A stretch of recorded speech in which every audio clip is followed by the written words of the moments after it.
So here we go. We're at the wedding and we're enjoying life. Life is great. Caleb is the ring bearer, the ring bearer. And Caleb goes to sleep. While standing up. So the ring rolls ring. off his little thing. The real ring rolls off his thing. And the best man, Doug, got it. Mm-hmm. As he's holding Caleb up by his tuxedo. So he's got a multitask. Right? Mm-hmm. It was very special. Mm-hmm.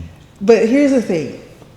It seemed like everybody was supportive and happy when we wasn't dating. But then when we started dating and decided to get married, there was a lot of controversy. Nobody wanted us to be together. Mm-hmm. I mean, our exes were very unhappy about it. It was controversy on both sides, right? Mm-hmm. And so it felt like there was this internal fight, right? And then I was scared because it was my first wedding and I didn't know if I was going to get married. I came up with this plan. That I was going to take the kids and go to Disney, right? I told him, I said, I bought the tickets. I was going to run. I was really scared I was going to run.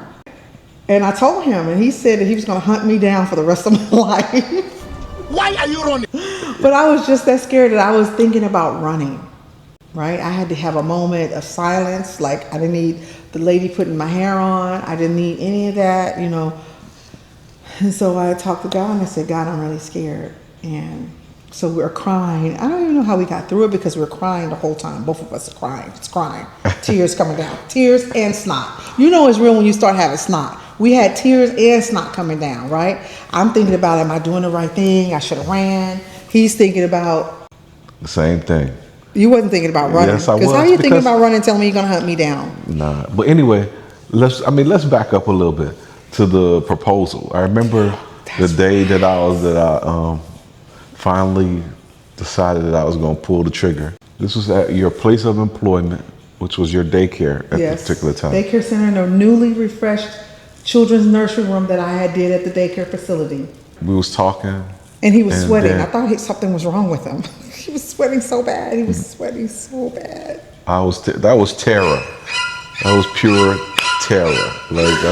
First of all, how is it terror when you're the one who's in charge of asking the person? It was still He was really sweating. And you know, there were still kids there. Was it still kids? They were closing. It was a little bit. She was like, what's wrong with you?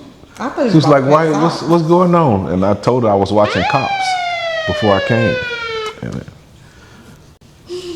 Oh my God. So he got on one knee.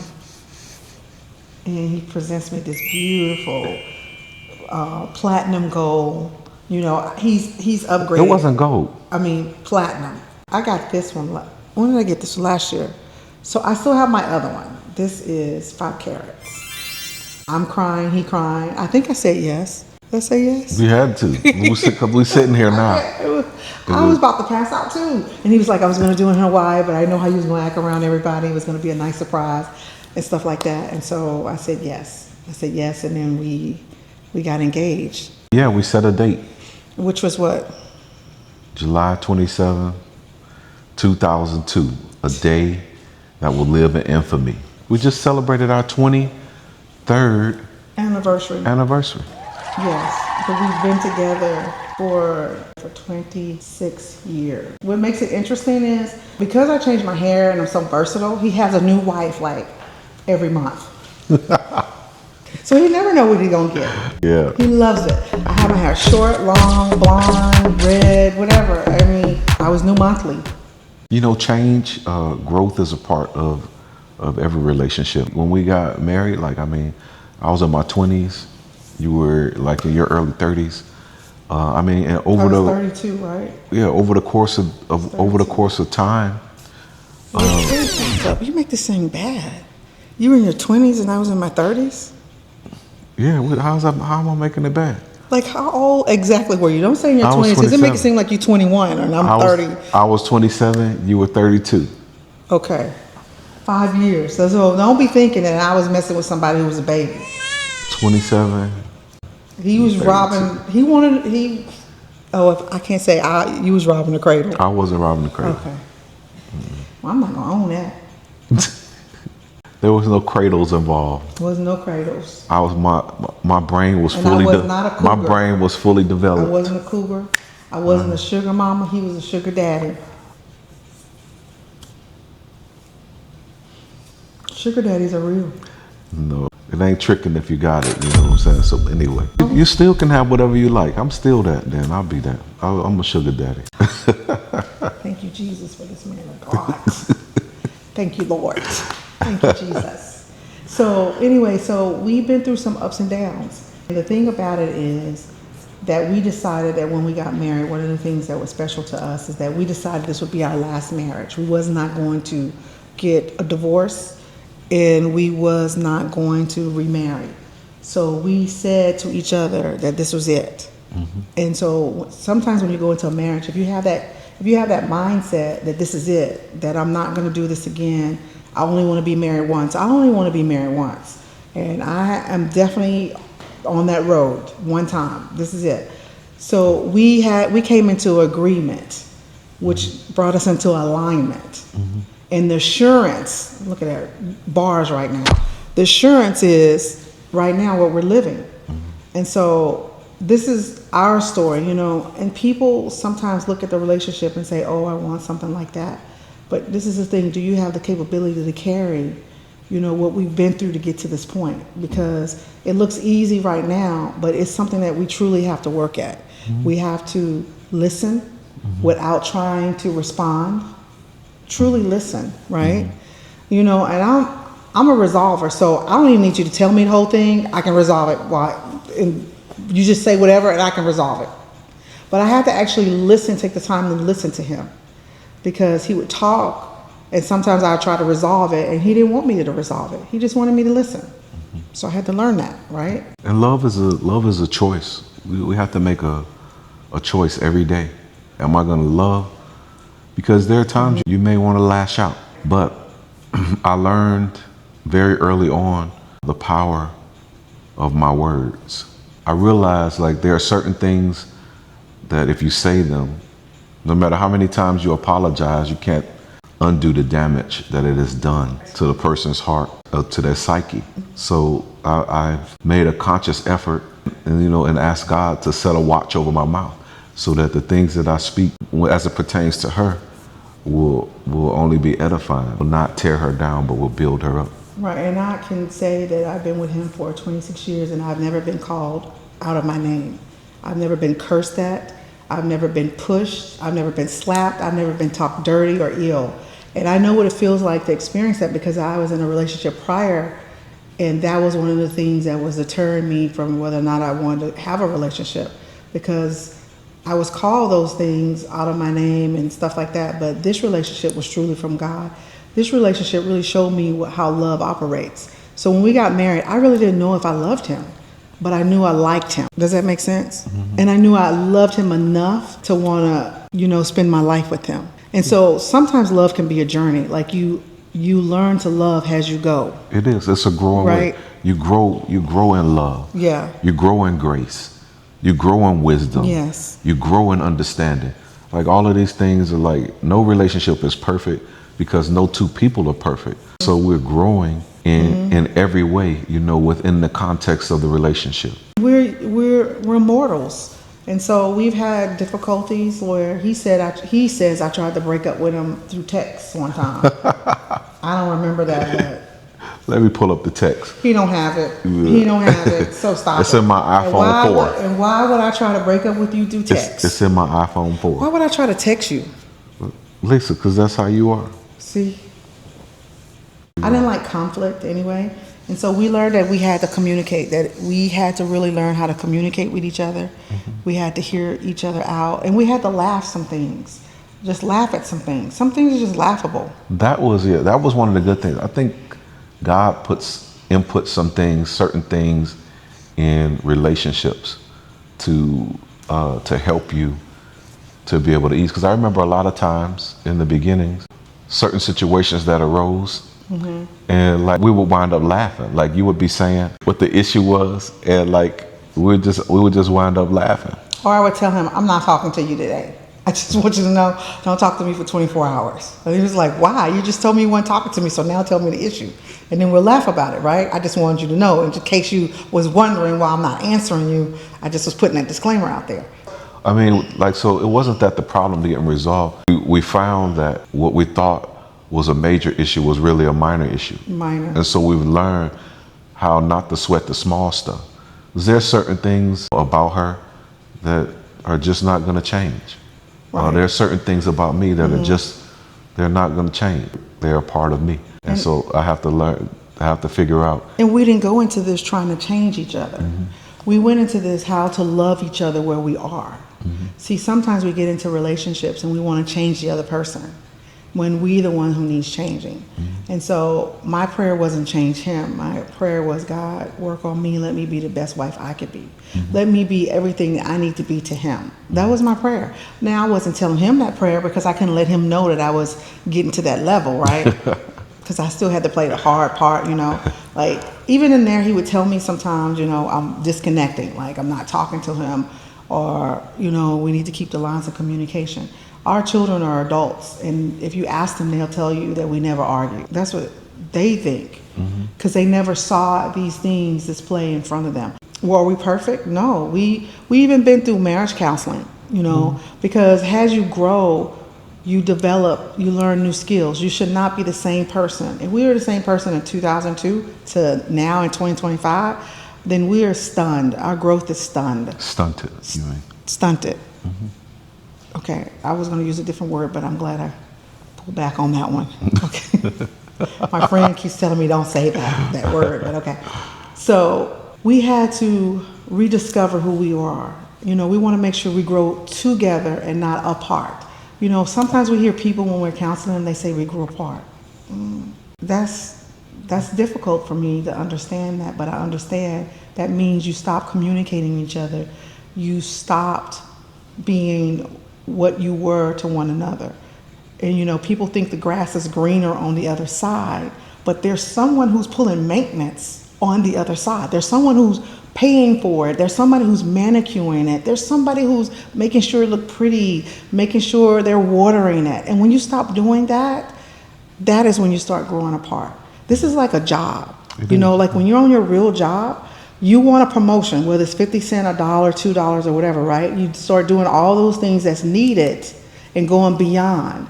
This is what we had to do in our relationship. There was no 50-50. Sometimes it would be 90-10. I'm just being honest, and I was the 10. Yeah, but it is every relationship you do. Relationships are something that you have to work at. And it was hard because I had to learn how to share, and I had to learn how to stay in the moment.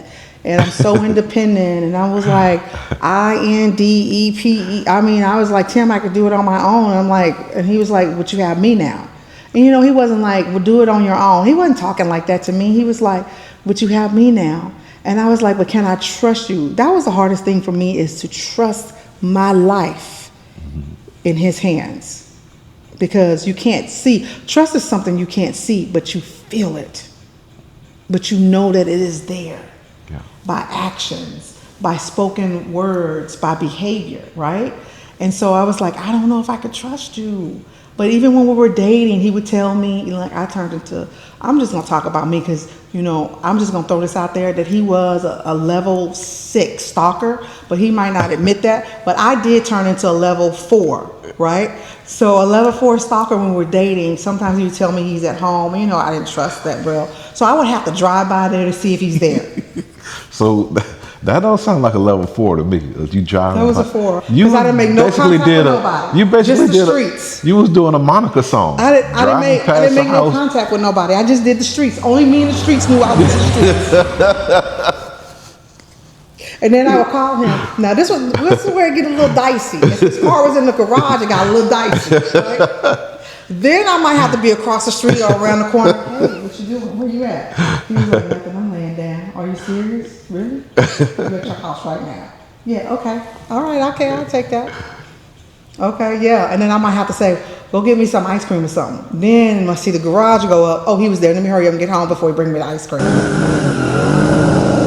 I mean, that is working through trauma. If you've been traumatized in a relationship, then of course it's going to be hard. And I was traumatized. Or if you've been disappointed, and that can be either, you know, any relationship, familiar relationships or relationships, you know, intimate relationships. If you've been disappointed in those, then of course it's going to take But he was patient. You were patient. And I think we both were patient. What we realized is we can't bring what happened then into the now. So we had to let go of some of the scars or the hidden scars or the silent scars. We had to not let those scars show up in our present. And these things are still, all the things that you're saying are still ongoing things. We're still working on our communication. We're still, every day, working. We're still, we're still learning and still, employing the things that we've learned. There's the some wisdom hurdles that we we've learned. cross. We don't do avoidance. Or we don't send text messages like, I'm not talking to you. I don't do that no more, do I? I would write him a note sometime and say, don't talk to me today. This is what you did, and I don't want to talk about it. But when you do that stuff, you really want to talk about it, right? And then he would be like, I see you wrote this note. What is this note? And then you're going to come and read it. It was a note because I needed you to read it by yourself in private on your own side of the house. Not to bring it into my area and read it to me. What's the purpose of that? You wrote it to stimulate a conversation. So it was a conversation starter. So that's what we did. We've been through some hurdles. So he was in the military and he got injured while he was in the military, and he had to have, a cervical surgery where, first of all, the doctor, he was having tingles in his hands. This is from jumping out of planes, and he hurt his spine somehow, right? And we went to a specialist in Oklahoma. We thought, we were planning on him going to play golf in Arizona at the time he went to the office. And the doctor was like, oh no, this is serious. You got to have a surgery now. Christian was like, hand raised, like what? They was like, if you don't have this, you might not be able to walk. So I went into prayer and I said, God, I am not equipped to have a husband in a wheelchair. I don't see nobody on the beach pushing a wheelchair. I don't see, this is me talking to God, what I can handle. Right? I know what I can handle. Right? And so he had the surgery, and I'm praying and anointing this man that you will walk. So I knew that at that time that he was struggling with being isolated because he had to wear a brace. First he started with a walker. And he used to just look so pitiful, and I just was praying, we got to wait to get the walker. Caleb had to help him out the car. And so I came up with this idea that we was going to do road trip, right? All the kids and the grandkids, we did road trip, right? And we did this road trip, and he said that it was the scariest time of his life because I had to drive. So, okay, I'm going to tell you this story before he tell it. We were on a bridge, and I wanted to control the bridge because there's water on both sides. I didn't want nobody beside me. Katie's calling me in the next vehicle talking about, hey, you're in the middle of the lane. I said, I know that, Katie. I am controlling the bridge. I don't want nobody beside me. That's just where it is, right? So he can't do too much, right? He's like, oh my God, Lisa. I said, hey, calm down over there. Don't get upset. As soon as we get off this bridge, I'll get on my side. Calm down. I got this, right? So look at here again. Look where we at. We made it. Yes, we made it. That was prayer. I was a prayer warrior during that stint. I think we went from Oklahoma. Oklahoma to Kansas. To Dallas. We was in Atlanta, then we went to Orlando. We drove up Florida and went back across. We went to Memphis. All I'm saying is it was scary. Have you ever experienced terror? I'm talking about terror. Like, Freddie and Jason and all of them is riding with you. He wasn't. That's how I was. They wasn't. The kids, you don't know had a song. You don't know terror grandkids were singing until you riding along with somebody that's putting on makeup, talking on the phone, and jumping curbs. And you can't do nothing about it because you the passenger. You don't know. You don't know terror. Jumping curves. When somebody, you don't know terror until somebody's driving. Your life is in their hands, and they're talking about they don't like riding with big trucks. How can you get on the expressway and you don't like riding with big trucks, and you don't want to go over a bridge? But we going everywhere where there's water. How do we get across the water if there's no bridge? You know what? I said that. So here's the thing. I didn't want the big truck riding beside me, so I either speed up, gun it. And the people in the back car on the trip, which was Katie and the other crew, they would be like, are you okay? I'm perfectly fine. I'm getting us there. Once we got to Memphis, they start doing these alarm calls. They was like, hey, we're not going to stop here, right? You see all these? He was like, why are there bars on everything? That one's got razor wire on it.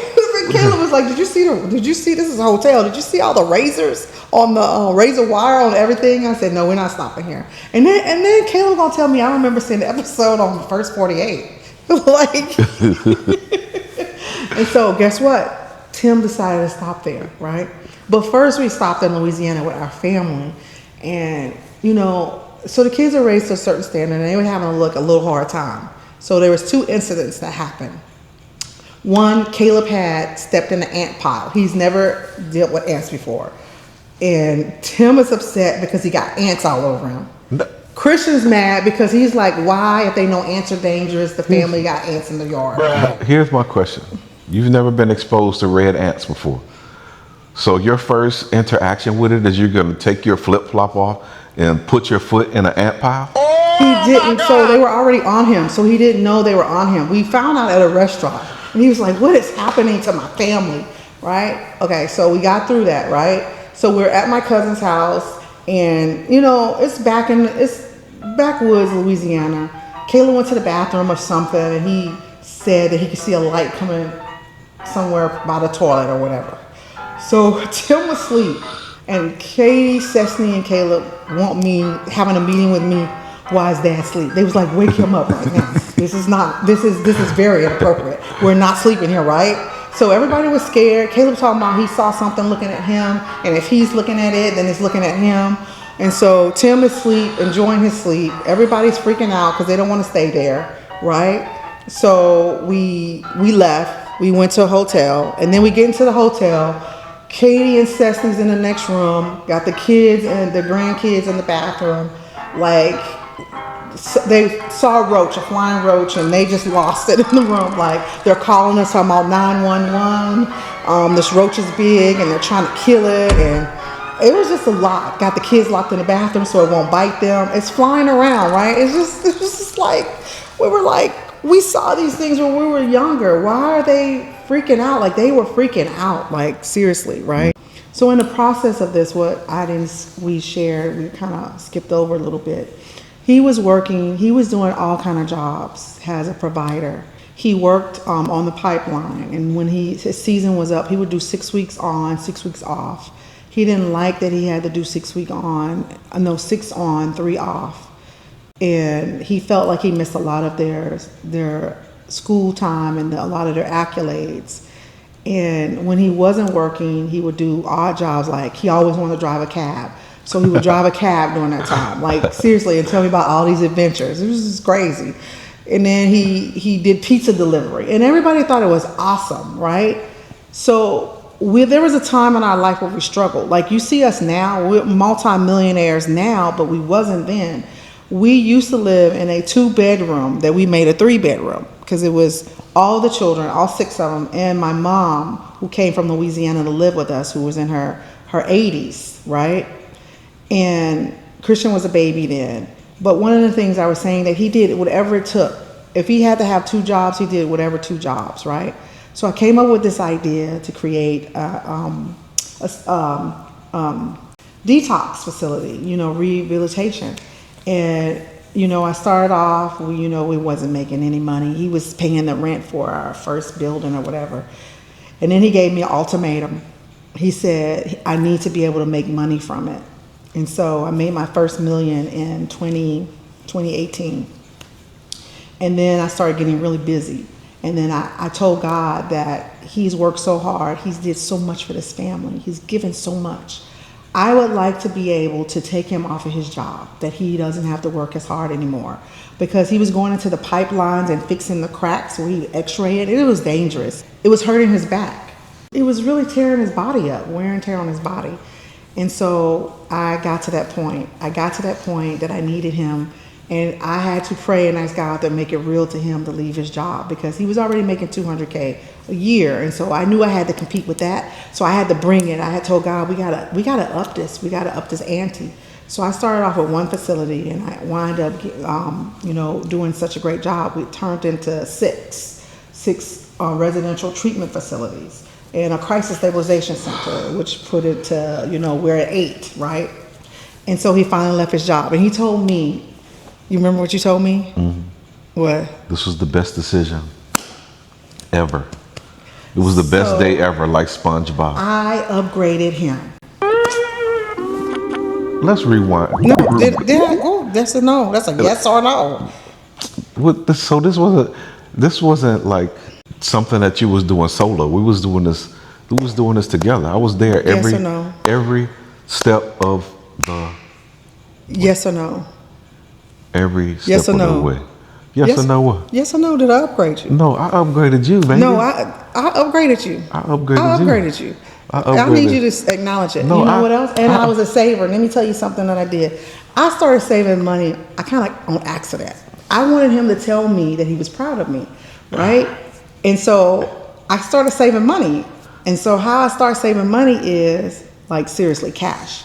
I saved money, it turned into 10,000, then it turned into 20,000. This is like personal money, right? And I showed him, he was like, oh my God. I was like, whoa, wait a minute. I didn't get the response I was looking for. I gotta do that again, right? So we did it again. We rehearsed it. Oh my God, Lisa, I'm so proud of you. Yes, that's the response I was looking for. Right there. Mm-hmm. And so then I was like, you know what? I'm gonna do this bigger. He really gonna say I'm proud of me. So you know what I did? I did $1 million in cash. Right? And then I wanted to buy myself something. So I bought my first Range Rover in cash. And him and my mentor said I was trying to do an old dope dealer move by dropping cash.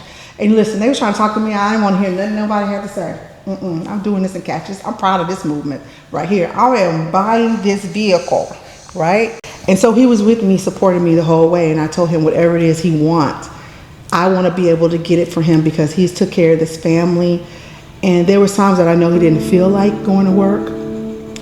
I know there was times that his body was feeling broken. And I know that on the job, being a black man, that it was hard to go to some of those work sites. And he weathered the storm. He did what he needed to do to provide for this family. And I knew that he was a provider. And I said, God, I want to honor this. I want to honor this to the best of my ability. And I didn't care what nobody said. I said, God, I want to take him from this job, that this job will not take any more of his time. They will not take any more of his life from him. Because right now, I want to reverse it, that he gives it to this family. Yeah, and we've done that. And I thank God because there was a point like in life where I just felt like I was just existing. I don't know if you ever lived and you felt like you were existing. To just exist is not living. That's right. Right. And so if you are living and you're not, there's no aspect of your life that you're enjoying, then you're just existing. I thank God that that season has shifted, and I'm really enjoying my life and living my life. I'm somebody that I've battled depression, so I've had some dark days, and I can honestly say, that the tears that I cry now are like tears of joy. Or it's tears of intercession for somebody else's situation. But I don't have to shed tears of sadness or depression anymore. It's shifting. And God is good. So if somebody's struggling with that, I would say just hold on. Because day is going to come after night. And so many times people don't know that hope lives. As long as you're alive, there's room, there's breath, that you can change whatever your situation around. When your hope is dead is when you got some struggles. And so this is why we do what we do. One of the things that pushed me to create a stabilization center is that I wasn't raised with my brother. I only had one brother. And a reentry program, and I got to know him. We had a relationship, and he was struggling with life himself. He was a street pharmacist, and he was telling me all the stuff that he was doing. And even in that period, I saw how God was still having someone assigned to him to try to bring him off the streets. Well, he had got picked up one time, and he wasn't really concerned about, dope that he was carrying. He was concerned about weapon or whatever that he had. And he didn't want to do any jail time. So what he did was he committed suicide. He hung himself. And at that time, I was going through the phase of creating the facility, and it used to be called Alaska Helping Hand, so I changed it to Restore. And the reason why I changed it to Restore is because I was helping restore life into those who felt like they had nobody. And so that was my way of giving back. And so we only used to work with men in our facility. And then I realized, okay, God, they have families attached to them. So, after 3 years of business, in our reentry facility and our recovery, we switched over and we started seeing, women and children, right? Mm-hmm. And so this September will be our 10th year. It'll be our 10th year anniversary in business. And it's awesome that if we wanted to be on the, what list is it? This was a Fortune 5,000. Fortune 500, we could do 5,000. 5,000. But listen, we don't need all those accolades, but we know that's all that matters, right? And so we're thankful to God for Him being, giving us ideas, new creativity. And this is us. Like when we created our Crisis Stabilization Center, we anointed that building. We wanted that when they come in, God, whatever entities or spirits they're dealing with, that it would be able to separate from them when they cross a threshold. Mm-hmm. Like we anointed that threshold, right? Even when the police officers bring them, that there will be peace in the building. And we get those testimonies that everybody who comes in, that it is peaceful, and they go to sleep. Like the police officer was going to sleep. It's like, it just feels so peaceful. The doctors. Everything that in our lives, we've given it back to God. Yes. We've given our marriage back to God. We've given our children back to God. We've given our businesses back to God. Every aspect of our life. Our grandbabies. We give it back to God because truly it's His anyway. And He's just, all of these things we're just stewards over. He's loaned it to us. Mm-hmm. And we're stewarding over it. So there's no reason for us to hoard anything because it's not ours. Mm-hmm. We're just stewards. What would you say to someone right now who may have been married for 10 years and thinking they don't want to go no more? Well, I mean, relationships go through seasons. Just like the earth, there are seasons.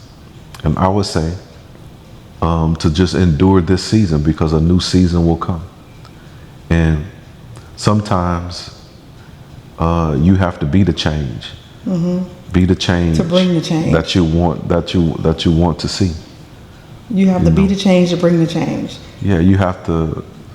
You sow things. You sow in hope.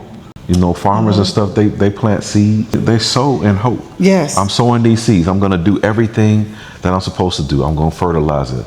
I'm going to water it. I'm going to keep these weeds from around it. Mm-hmm. I'm going to do this, and I know if I do these things, I'm hoping that I'm going to receive a harvest. Right. They know that they'll receive a harvest. Will it be a plentiful harvest, or what kind of harvest it will be?